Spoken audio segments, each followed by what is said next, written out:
I was 46 when they threw me away like old code. 23 years at FinTech Solutions, and they reduced my entire career to a 15-minute meeting in the glass conference room, the one where I'd pitched the algorithm that made them their first million. Robert Chen, the kid I'd mentored when he was fresh out of MIT, sat across from me in a tailored suit I probably helped pay for. He couldn't meet my eyes as he slid the termination papers toward me. Market conditions, he mumbled. Strategic restructuring. The kind of corporate bullshit I'd helped him learn to spot when he was a junior developer. I remember thinking how quiet the room was. Through the floor-to-ceiling windows, I could see the Boston skyline I'd been staring at since this office was just 4 rented rooms above a pizza shop. My reflection in the glass looked older than I felt. Graying temples, tired eyes, the slight stoop from decades hunched over keyboards. "We need you to transfer all documentation by close of business," Robert said, finally looking up. His face had that practiced neutrality they teach in management seminars.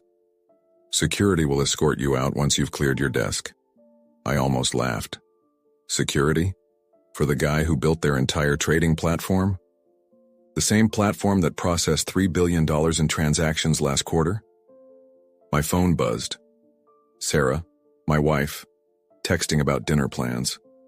I realized I'd have to tell her I was unemployed for the first time since we'd met. The mortgage on the house in Brookline, Emma's college tuition, the medical bills from Sarah's surgery last year, all of it crashed down on me while Robert droned on about severance packages and non-compete clauses. But then I noticed something in the paperwork, a small oversight. They'd forgotten about the proprietary encryption module I'd developed before joining the company. The one I'd licensed to them personally, not as work product. The one buried so deep in their system architecture that removing it would be like pulling out a spine. I signed where they wanted me to sign. Shook hands like a professional. Even wished Robert luck with his new responsibilities. But as I packed my things, a coffee mug Emma made in 3rd grade, a photo from the company's first Christmas party, my collection of stress balls from various tech conferences I was already planning. They thought 23 years of loyalty could be erased with a signature. They had no idea what they'd just unleashed. The security guard, Miguel, walked me to the elevator. He'd been with the company almost as long as I had. "I'm sorry, man," he said quietly. "This ain't right." I patted his shoulder. Sometimes the people who build the house aren't invited to live in it. As the elevator descended, I pulled out my phone and opened the remote access app I'd never had to use before. The encryption module's license renewal was due next week. All I had to do was let it expire. The autumn air hit me as I stepped onto State Street. Tourists wandered past, taking photos of the Custom House Tower. My car was in the garage 3 blocks away, but I wasn't ready to drive home yet. I found a bench in Post Office Square and sat down, watching the city move around me. 23 years. I'd given them my 30s and 40s, missed Emma's school plays for server crashes, worked through anniversaries for product launches, and for what? To be replaced by someone younger, cheaper, more willing to nod along to whatever the board wanted?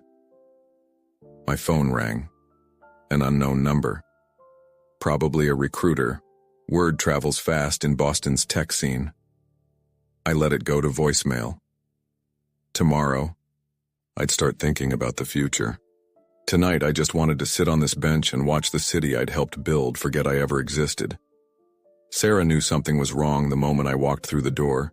She was chopping vegetables for her famous butternut squash soup, the one she always made when the leaves started turning.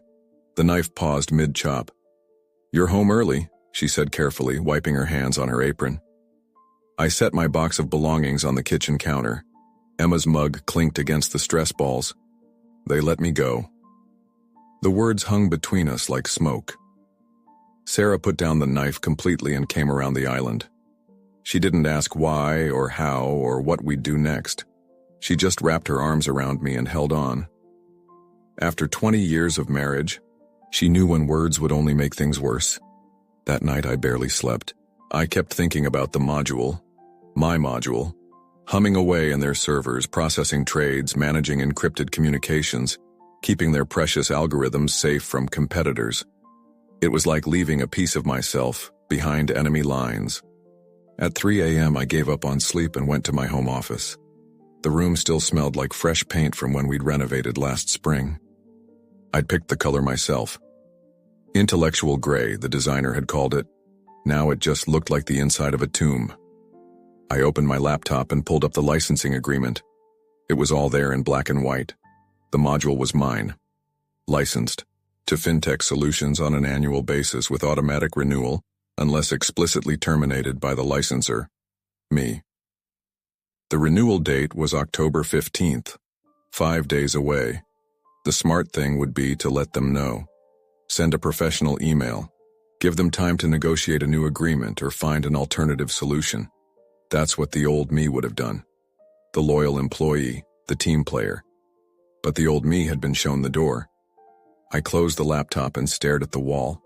Hung. There was my collection of conference badges, 23 years worth of networking and late-night coding sessions. DEF CON, RSA, Black Hat. I'd represented FinTech at all of them, pushing our technology, recruiting talent, building the reputation they now took for granted. The next morning, Sarah made pancakes, another sure sign she was worried. Emma called from her dorm at Northeastern to check in. Word had already reached her through some Byzantine network of tech industry gossip. "Dad, it's their loss," she said, her voice fierce with 20-year-old certainty. "You literally built that place." "Not literally, sweetheart. You know what? I mean, remember when I was little and you'd take me to the office on weekends? You'd show me the server room and explain how all the blinky lights were like a city, with streets and traffic and everything." I remembered. She'd been 7, maybe 8, still believed her dad could fix anything with a keyboard and enough coffee. On October 13th, 2 days before the renewal deadline, I got a call from James Morrison, FinTech's CTO. We'd started at the company the same year, though he'd taken the management track while I'd stayed technical. "Hey Mike," he said, his voice carefully casual. "How's the job search going?" "Fine," I lied. "Listen, I'm calling about the Cerebellum module." Of course he was. That's what we'd named my encryption system, back when we were young and thought clever names mattered. Legal just flagged that the license renewal is coming up. "Is it?" I asked, matching his casual tone. "Come on, Mike, don't be like this. We can work something out. Maybe a consulting arrangement?" I looked out my office, window at the maple tree in our backyard. Its leaves were brilliant red, ready to fall. "I'll think about it." "The renewal is automatic, right? I mean, we don't need to do anything?" "You should probably check the terms," I said. "Paragraph 7, subsection 2. I heard him typing, then silence. Paragraph 7, subsection 2, stated that automatic renewal only applied if the licensor was employed by or consulting for the licensee at the time of renewal. "Mike, I've got another call coming in," I said. "We'll talk soon." I hung up and turned off my phone. 2 days. They had 2 days to realize how much they needed me. 2 days to understand that loyalty was a two-way street. Sarah found me in the office that evening, staring at the renewal notification on my screen. She put a cup of tea on my desk, chamomile, her solution to everything. "Whatever you're thinking about doing," she said, "just remember we're in this together." I took her hand. What if I could make them understand what they threw away? She squeezed my fingers. Then I hope they learn their lesson. October 15th. Arrived with the kind of crisp Boston morning that makes you grateful to be alive. I was up before dawn, sitting on the deck with my coffee, watching the harbor lights fade as the sun painted the sky pink and gold. Somewhere in the financial district, FinTech servers were about to discover what 23 years of institutional knowledge looked like when it walked out the door. At exactly 6:01 a.m., the Cerebellum module's license expired. By 6:15, my phone was vibrating off the nightstand. I let it ring. Sarah made Eggs Benedict. We were apparently working through her entire comfort food repertoire. Emma texted from her morning economics class, "Dad, FinTech stock is dropping. Your handiwork?" I hadn't expected the news to spread so fast, but then I remembered. Without the Cerebellum module, Their entire trading platform was essentially running naked. No encryption, no secure channels. The system would automatically shut down trading to prevent security breaches. In the financial world, that's like hitting the emergency stop on a money printing machine. At 9:30, when the markets opened, I finally answered my phone.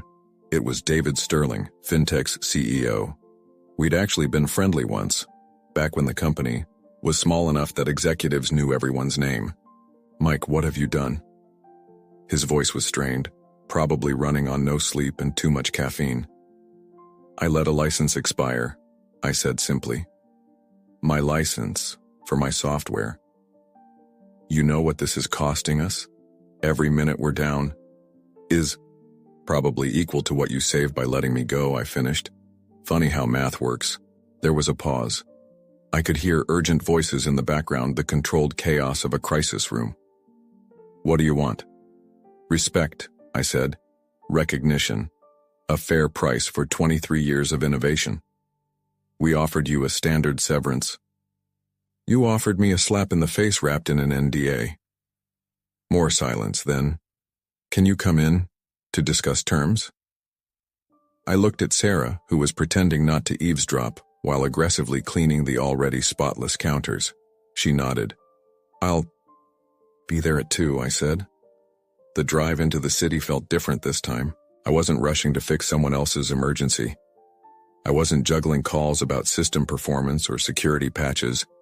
I was just a man in a Honda Civic, listening to jazz on WGBH, heading to a business meeting. The FinTech building looked smaller, somehow. Security waved me through. Apparently I was expected. The elevator ride to the executive floor was surreal. 3 weeks ago I'd needed special permission to come up here. The boardroom was packed. Legal, technical, executive teams. All the people who decided I was expendable. Robert was there, looking like he'd aged 5 years and 5 days. James Morrison gave me a tight nod. David Sterling stood at the head of the table, his usual swagger replaced by something closer to desperation. "Mike," he said, "thanks for coming." I sat down and placed a single folder on the table. "Shall we talk about the future?" The negotiation took 4 hours. They started with their original offer plus a small consulting fee. I countered with a licensing agreement that valued the Cerebellum module at its true market rate, roughly 40% of their annual revenue from algorithmic trading. They nearly choked. "That's insane," their general counsel sputtered. "That's mathematics," I replied. "Your own reports show the module's integral to your trading advantage. I've done the analysis." We went back and forth. They threatened legal action. I reminded them that the module predated my employment, that I'd maintained ownership, that their own contracts supported my position. They offered a one-time buyout. I suggested a 5-year licensing deal with annual increases tied to their trading volume. Finally, as the sun set over the harbor, we reached an agreement. Not quite what I'd asked for, but more than they'd ever imagined paying. Enough to ensure Sarah and I could retire comfortably. Enough to finish paying for Emma's education and maybe help her start her own company someday. Enough to make them think twice before treating another long-time employee like disposable code. But the best part? They needed me to stay on as a consultant for 6 months to train my replacement properly. The same replacement who was supposed to be better and cheaper. As I signed the papers, Robert cleared his throat. "Mike, I'm sorry about how things went down." I looked at him, this kid I'd taught to debug recursive functions and navigate office politics. "We all make choices, Robert. The trick is learning from them." Walking out of the building, contract in hand, I felt lighter than I had in years. Not vindicated exactly, not triumphant. Just balanced. Like an equation finally solved. Sarah was waiting in the kitchen when I got home, 2 wine glasses already poured. "How'd it go?" I put the contract on the counter. She scanned the numbers and whistled low. "Should I retire too?" "You love your job," I reminded her. "I love you more," she said, raising her glass. We clinked glasses and I thought about the module, now properly valued, still humming away in their servers. Tomorrow I'd start the transition process. I'd document everything, train the new team, ensure continuity. Not because I had to anymore, but because that's who I was. A builder, a teacher, a professional. They'd learned an expensive lesson about the true cost of loyalty. And I'd learned that sometimes knowing your worth means being willing to walk away and having the leverage to make them follow. The first day back at FinTech felt like visiting a house you'd once lived in. Everything was familiar, but somehow foreign. My old desk had been cleared out, replaced by a standing workstation that probably cost more than my monthly mortgage. The kid occupying it, Marcus Chen, no relation to Robert, looked up nervously as I approached. "Mr. Franklin?" He stood so quickly he knocked over his artisanal cold brew. "I'm Marcus. I'll be taking over the Cerebellum module." 26 years old, MIT graduate, specialized in quantum encryption. On paper, everything they thought I should have been. I watched him scramble for paper towels and felt something between pity and nostalgia. "Call me Mike," I said, helping him mop up the coffee. "And relax, we've got 6 months." The conference room they'd assigned us was on the 7th floor, middle management territory. Message received. But it had a whiteboard wall and decent light, which was all I needed. I started with the basics, drawing the system architecture from memory. "This is beautiful," Marcus breathed, studying the diagram.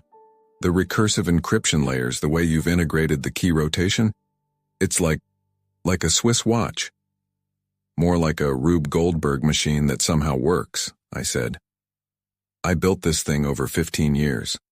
Some of these patches are held together with digital duct tape and prayer." He laughed, and I realized how young he was.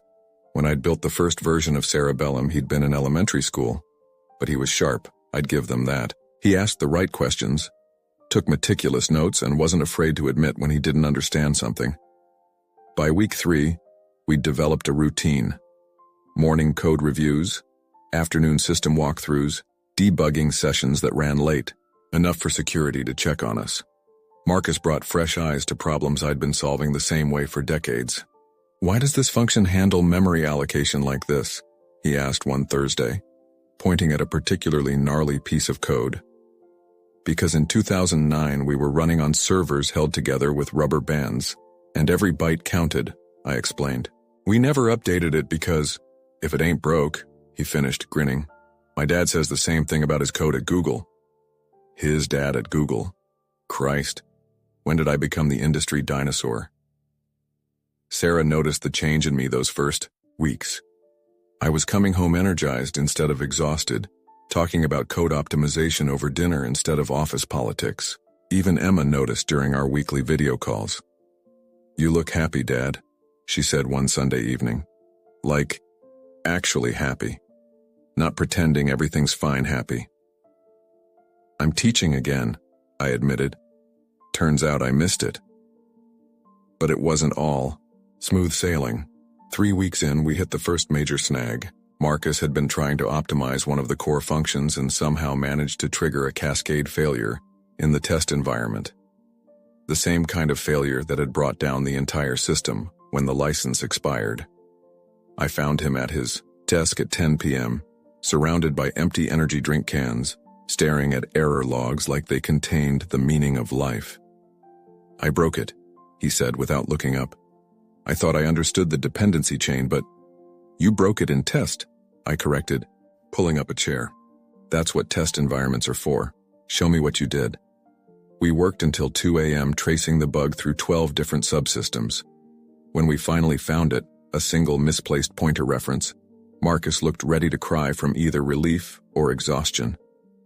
"How do you not go crazy?" he asked as we waited for the fix to compile. Knowing that one tiny mistake could cost millions? I thought about it, really thought about it. You go crazy either way. The trick is picking your flavor of insanity. The office was empty except for the overnight security and cleaning crew. Boston glittered through the windows, all those lights representing other people's late nights and impossible deadlines. I realized I hadn't been in the office this late, in months. Hadn't wanted to be. "You know what they told me when they hired me?" Marcus said suddenly. That you were brilliant but difficult, that you hoarded knowledge, that you'd probably try to sabotage the transition. And? He laughed, shaking his head. And you're the best teacher I've ever had. You're literally handing me your life's work and making sure I understand every line. The compile finished successfully. We ran the test suite, all green. Marcus saved his work 3 times, paranoid now about losing progress. As we packed up, he asked the question I'd been waiting for. Why are you being so helpful? After what they did? I could have given him the professional answer about integrity and transition agreements. Instead, I told him the truth. Because the code doesn't care about office politics. It just wants to work. And 20 years from now, when you're training your replacement, you'll understand that the only legacy that matters is the knowledge you pass on. We rode the elevator down in comfortable silence. In the lobby, Marcus headed for the T station, while I walked to the parking garage. The city was quiet at this hour, just taxi drivers and shift workers and the occasional drunk college kid. My Honda started on the first try, reliable as ever. Driving home through empty streets, I thought about legacy and time and the strange circuitry of a career in tech. Tomorrow, Marcus would probably break something else, and I'd show him how to fix it, because that's what teachers do. That's what builders do, even when the building isn't theirs anymore. 2 months into the transition, I got an unexpected call from Victoria Lang. We'd worked together at Digital Harbor before I joined FinTech, and she'd gone on to found her own security firm. Now she was offering me something I hadn't seen coming, a partnership opportunity. I've been following the FinTech saga, she said over Vietnamese coffee in Dorchester. Nice power play with the license, very you. Just protecting my intellectual property, I said, but I was smiling. Right. Look, Mike, I need someone with your experience, not for coding, I've got plenty of young hotshots for that. I need someone who understands the bigger picture. Architecture, strategy, the human element of technology. She slid a folder across the table. Senior technical advisor. Equity stake. Remote first with flexible hours. The numbers were good. Not FinTech money, but solid. More importantly, it was building something new instead of maintaining something old. I'm still under contract with FinTech for 4 more months, I reminded her. I can wait, she said. Good things are worth waiting for. I didn't tell Sarah about the offer right away. I needed to process it first to understand what it meant. For 2 decades, I'd defined myself by one company, one system, one role. Victoria was offering something different, a chance to mentor, a whole team, to solve new problems, to build without the weight of legacy code. Meanwhile, the transition with Marcus was entering a critical phase. We'd moved beyond basic maintenance into the deep architecture, the parts of Cerebellum that existed more as philosophy than code. One afternoon, while explaining the failsafe mechanisms, I noticed Robert Chen hovering by our conference room door. Got a minute, Mike? He asked. Marcus tactfully excused himself. Robert closed the door and sat down, looking uncomfortable, in his expensive suit. The board is pleased with the transition, he started formally, then stopped. Fuck it. Mike, I'm sorry, really sorry, I should have fought for you. I leaned back, studying him. The confident executive mask had slipped, revealing the uncertain kid I'd once mentored. You did what you thought was best for your career, I said carefully. No, I did what was easy, what was expected. He rubbed his face. You taught me to question assumptions, to dig deeper, to protect my team. And the first time it really mattered, I folded. The afternoon light slanted through the windows, casting long shadows across the whiteboard where I'd drawn out Cerebellum's architecture. All those interconnected systems, each depending on the others, no single point of failure except human judgment. We all make mistakes, Robert. The question is what you do next. He nodded slowly. I'm leaving FinTech. Got an offer from a startup in Cambridge. Smaller company, less politics. Maybe I can do better this time. After he left, I sat, alone in the conference room, thinking about cycles and patterns and the strange ways careers intersect. Marcus returned with fresh coffee and questions about the audit log subsystem, and we dove back into the code. but something had shifted. The anger I'd carried since that October morning was fading, replaced by something lighter. That evening, I told Sarah about Victoria's offer. We sat on the deck despite the cold, bundled in fleeces, watching the harbor lights twinkle.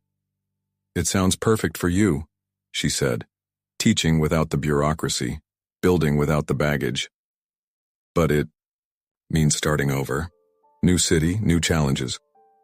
"Mike," she turned to face me. "You're not starting over. You're starting from experience. There's a difference." Emma called while we were making dinner, excited about a hackathon project. As I listened to her describe her approach to distributed systems, I heard echoes of conversations I'd had with Marcus, with Robert, with 100 young engineers over the years, the knowledge flowing forward, each generation building on the last. 3 days later, James Morrison resigned as CTO. The official statement cited pursuing other opportunities, but the break room gossip painted a different picture. The October crash had done more damage than just technical. Investors were asking hard questions about leadership, about culture, about how a company could be so dependent on a single person they'd just discarded. Marcus was visibly shaken.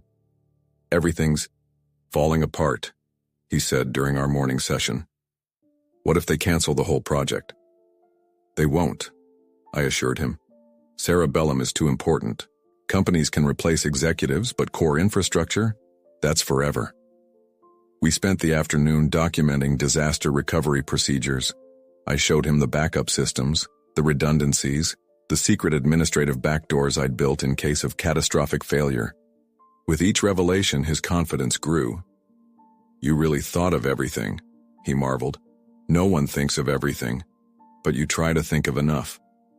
That night I called Victoria and accepted her offer, contingent on completing the fintech transition. She laughed, a warm, genuine sound. "I knew you would. You're too much of a teacher to leave a student hanging." Lying in bed that night, Sarah already asleep beside me, I thought about trajectories, how a career could seem like a straight line until suddenly it wasn't. How sometimes getting fired was just the universe's way of saying you'd stayed too long at the party. How the best revenge wasn't revenge at all, but transformation. Outside, November was settling over Boston like a gray blanket. In 4 months, I'd be starting a new chapter with Victoria's company. But first, I had a responsibility to Marcus, to the code, to the strange integrity that keeps the digital world spinning. Tomorrow, we'd tackle the authentication module. The day after, the load balancers. Each lesson bringing him closer to independence and me closer to something I hadn't felt in years: freedom. The last day of my consulting contract arrived with an April snowstorm that had meteorologists scratching their heads. Boston weather making one final statement, I thought, as I navigated the slippery streets to FinTech one last time. Marcus met me in the lobby with 2 cups of coffee and a nervous smile. Over the past 6 months, he'd transformed from an anxious kid into a confident architect. His code reviews were thorough, his system understanding deep. He'd even started developing his own optimizations, improvements I hadn't thought of in 23 years of maintenance. "Ready for your final exam?" I asked as we rode the elevator up. "I've been ready for weeks," he said, then caught himself. "I mean, I'll miss having you around, but yeah, I've got this." The executive floor was nearly empty. Another round of resignations had gutted the leadership team. David Sterling remained, weathering the storm with corporate stoicism. But the company felt different. Smaller, humbler maybe. We spent the morning running through the complete system diagnostics. Marcus handled each test with precision, explaining his reasoning, catching potential issues before they manifested. When we hit the encryption module, my baby, my leverage, my ultimate creation, he paused. "I've been thinking," he said, "about what you did with the license." I waited. At first I thought it was about revenge, then I thought it was about money. But it wasn't, was it? "What do you think it was about?" He spun his chair to face me directly. "Respect. Showing them that the people who build things matter as much as the people who sell them." Smart kid. I pulled out a flash drive and handed it to him. This contains something that's not in the official documentation. My personal optimization toolkit. 15 years of tricks, shortcuts, and emergency protocols. Use them wisely. His eyes widened. This isn't part of the transition requirement. No, it's a gift. From one architect to another. At noon, we had the official handoff meeting. A handful of executives, legal representatives, and technical managers gathered in the main conference room. I signed the final transition documents. Marcus demonstrated his mastery of the system, and just like that, my tenure at FinTech truly ended. But there was one more surprise. As I packed up my temporary desk, the elevator dinged and out walked a stream of people. Developers I'd trained, managers I'd worked with, even Miguel from security. They filled the break room carrying a sheet cake that read, "Thanks for the code" in binary. "We couldn't let you leave without saying goodbye properly," said Janet, from QA, who'd started the same year I did. "The company might have forgotten what you built, but we haven't." I struggled with words, something that rarely happened. Sarah always joked that I was more comfortable with computers than people. But standing there, surrounded by colleagues who'd become friends, I realized she was only half right. The connections we forge over late-night debugging sessions and impossible deadlines, those are real too. Emma showed up an hour later, taking a break from her senior project. She hugged me in front of everyone, not caring that it might embarrass her old man. "So," she said, looking around the office that had been my second home her entire life. "End of an era? Beginning of another," I corrected. By 3 o'clock, the impromptu party had wound down. I walked to my car with a box of memorabilia, pictures, awards, that coffee mug Emma made, and a printout of the first version of Cerebellum's code, signed by Marcus with the note, "Thank you for showing me that code is poetry." Sarah was waiting when I got home, laptop open, working on her own projects. The house smelled like her mother's lasagna recipe, the one she only made for special occasions. "How'd it go?" she asked, closing the computer. "Better than October," I said, setting down the box. We ate dinner on the deck despite the lingering cold, watching the sun set over the harbor. Tomorrow I'd start with Victoria's company, diving into new problems with a team that valued experience as much as innovation. Emma would graduate next month, already fielding job offers from companies that had once competed with FinTech. The cycle continuing. "Any regrets?" Sarah asked as we cleared the dishes. I thought about it carefully, about the decades spent building something I no longer owned, about the October morning that changed everything, about Marcus carrying forward ideas I'd developed in a different century. "No," I said finally. "No regrets." That night I dreamed about code, not the anxious debugging nightmares that had plagued me for years, but something different. Clean functions calling each other in perfect harmony, systems humming along without my constant oversight, problems solving themselves because the architecture was sound. When I woke, the storm had passed, leaving Boston crystal clear under a spring sunrise. My phone showed a message from Marcus. "First solo overnight maintenance completed successfully. The system's running perfectly. Thank you for everything." I smiled and put the phone down. Somewhere in the financial district, servers were humming, trades were executing, and a young engineer was learning what it meant to be responsible for something bigger than himself. My code, our code now, doing what it was designed to do. I made coffee and opened my new company laptop. Victoria had sent over the initial project briefs, interesting problems requiring fresh solutions. No legacy code, no technical debt, no political baggage, just the pure joy of building something new. "Ready for round 2? Sarah asked, appearing with her own coffee. "Always," I said, and meant it. The cursor blinked on an empty screen, waiting for the first line of what came next. I started typing, muscle memory taking over. But this time it felt different. Not like starting over, but like turning a page. The old book complete, the new, one full of possibility. Outside, Boston was waking up, the city rebuilding itself one day at a time, just like the rest of us. And somewhere in the mesh of fiber optics and cellular signals, in the space between zeros and ones, my real legacy lived on. Not in the code itself, but in the hands steady enough to maintain it, and the mind sharp enough to improve it. They say you can't teach an old dog new tricks, but they never said anything about old dogs teaching others before learning some themselves. As I dove into Victoria's first challenge, I realized the truth. In tech, in life, in the endless dance between creation and obsolescence, the only real failure is refusing to evolve. The architecture of tomorrow was calling, and for the first time in years, I was excited to answer.